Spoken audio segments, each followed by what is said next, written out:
What happens when someone who has spent her entire life moving through elite circles, aristocratic spaces, and old money society looks at the British monarchy and calmly says, "Walking away was genius"?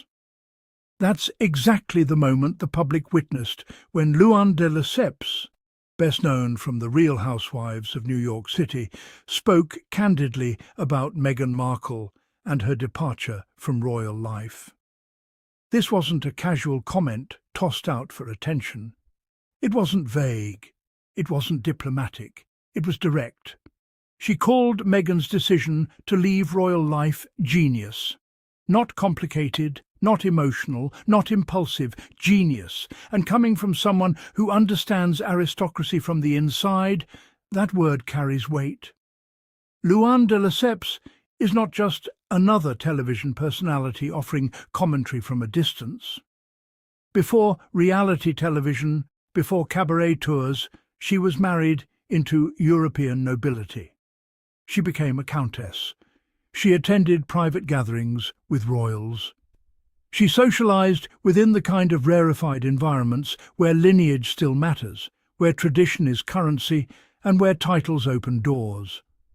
So when she looks at Meghan's choice and recognizes intelligence instead of failure, that perspective is different. It's informed. It's experienced. It's coming from someone who knows how rigid those circles can be. For years, critics tried to frame Meghan's exit from royal duties as weakness. Some painted it as an inability to cope. Others described it as recklessness. But Luann's interpretation cuts through all of that. She sees something else entirely.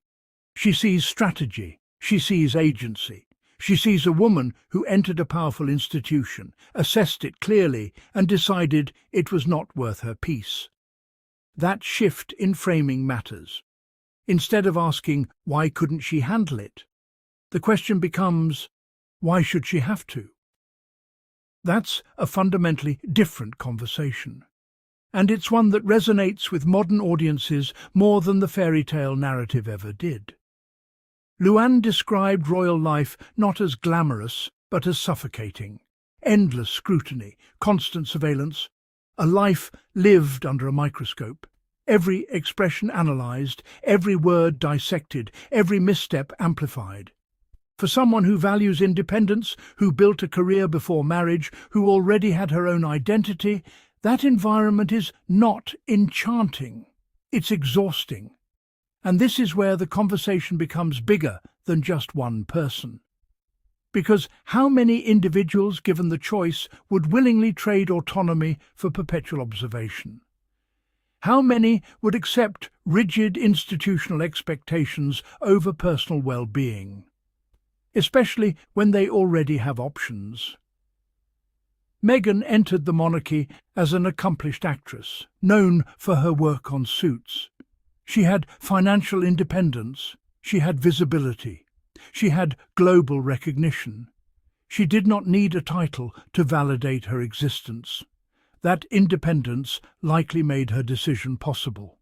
It gave her leverage. It gave her perspective. Luann, having lived in titled society herself, understands that titles are not guarantees of happiness. Status does not equal fulfillment. Appearances can mask enormous pressure. And sometimes the smartest move is walking away before the system consumes you. That is what she recognized. There was also something refreshingly blunt about how she phrased it. She suggested Meghan came in, married a prince, and left on her own terms. The simplicity of that description strips away the drama. It reframes the narrative from chaos to control. Because at its core, what happened? Meghan and Prince Harry chose to step back from senior royal duties. They chose a different life. They chose a different continent. They chose privacy over protocol. That decision, viewed through Luann's lens, is not scandalous. It's intelligent. It's also deeply reflective of a cultural shift. Public attitudes toward monarchy have evolved. Younger generations question inherited power. They question institutions that demand loyalty without always offering protection in return. They question whether tradition should override mental health. And Meghan's story sits at the centre of that shift. For decades, royal narratives have leaned heavily on duty above all else. The idea that personal sacrifice is noble, that enduring discomfort is virtuous, that silence in the face of criticism is strength. But modern audiences increasingly see strength differently. Strength can also look like setting boundaries. It can look like leaving. Luann's praise reframes Meghan not as someone who fled, but as someone who evaluated and chose differently. That distinction is powerful. One narrative paints weakness, the other celebrates discernment. There's also an American dimension to this story. Luann said, "Meghan makes her proud to be American." That line speaks volumes. It reflects a cultural mindset that values individual freedom. The belief that you do not owe unconditional loyalty to a structure that does not safeguard you. The idea that you are allowed to build your own happiness.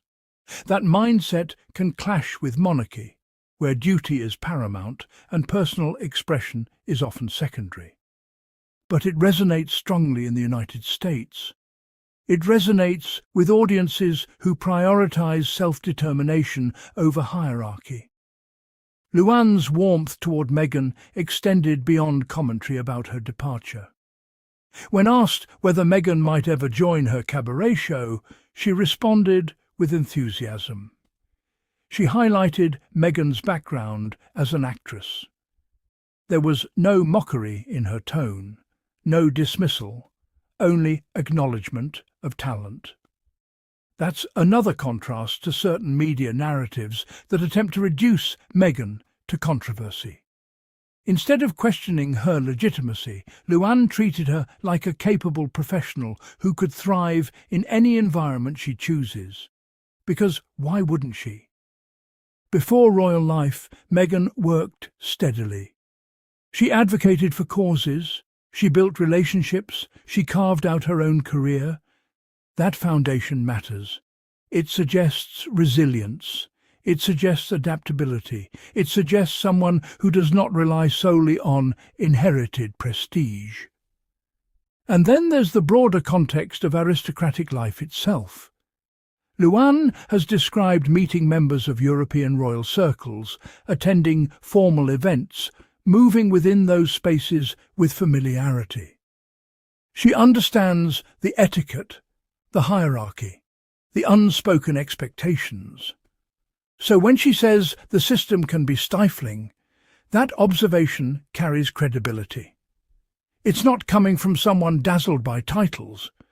It's coming from someone who has seen behind the curtain. One of the most interesting aspects of her commentary is that she did not criticize individuals. She didn't attack personalities.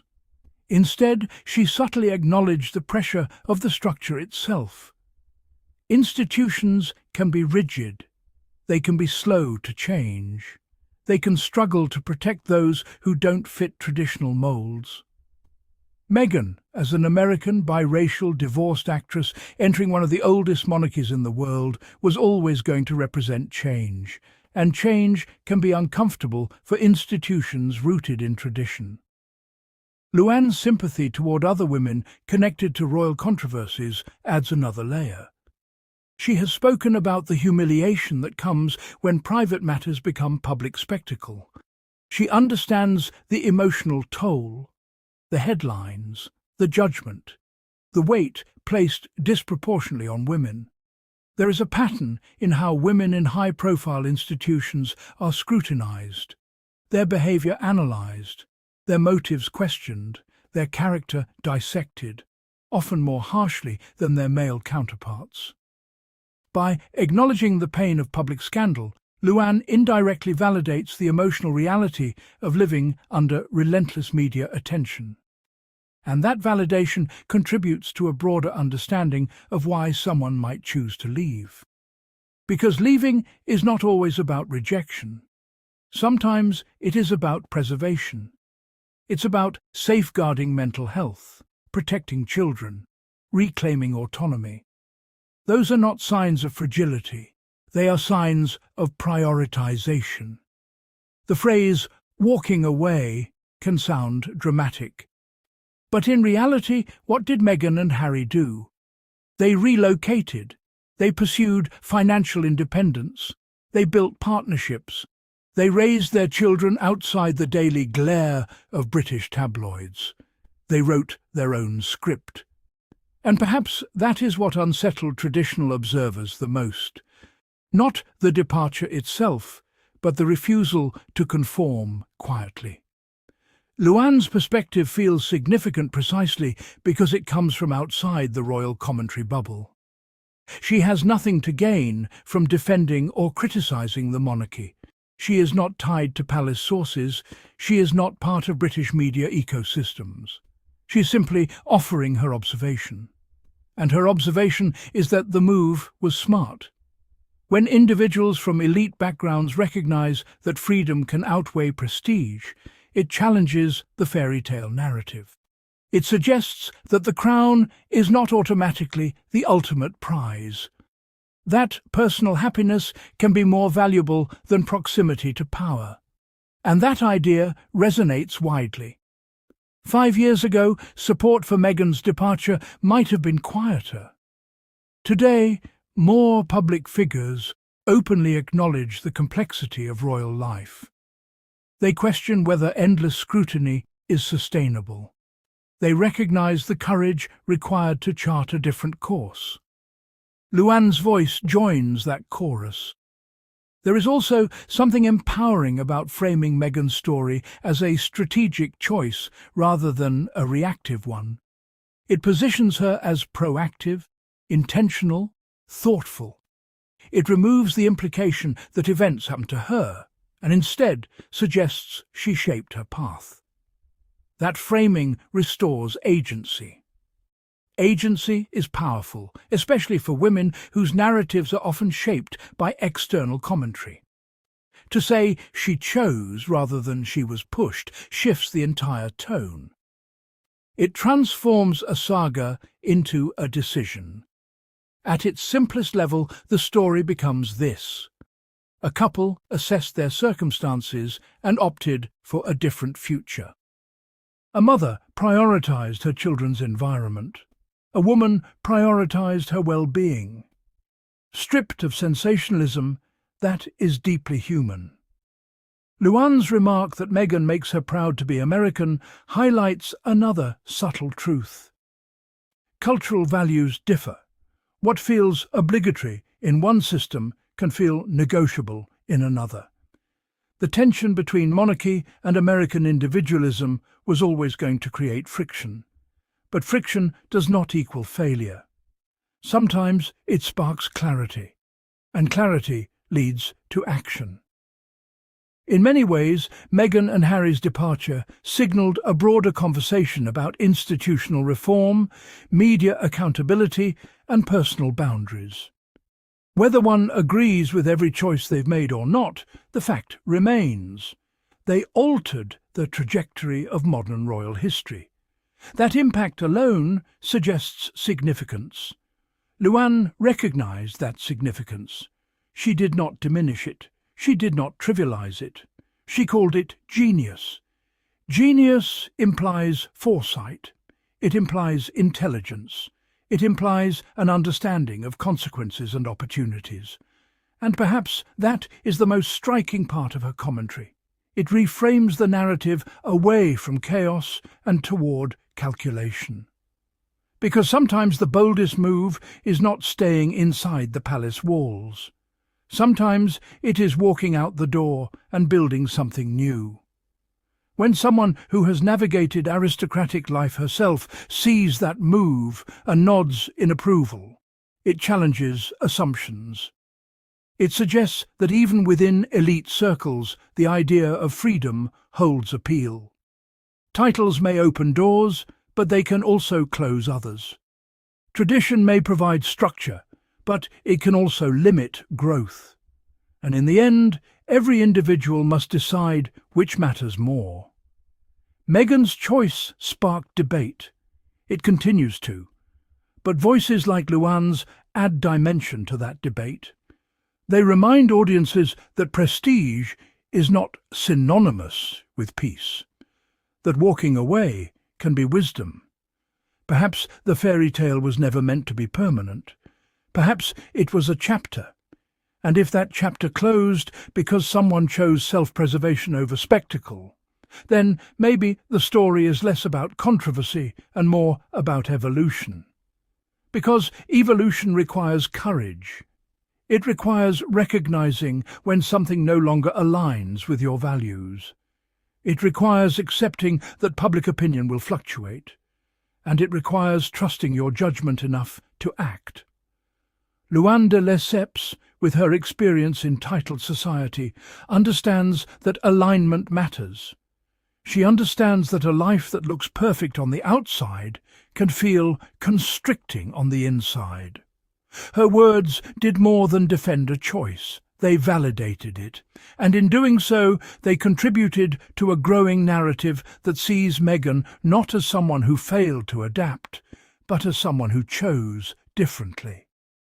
In a world where institutions are increasingly scrutinized and individuality is increasingly celebrated, that interpretation feels timely. It feels modern. It feels honest. And if someone who has lived among aristocrats can say freedom outweighs royalty, perhaps that tells us everything. Because sometimes the most powerful statement is not staying silent within gilded walls. Sometimes it is stepping beyond them and discovering that the sky is wider than you imagined.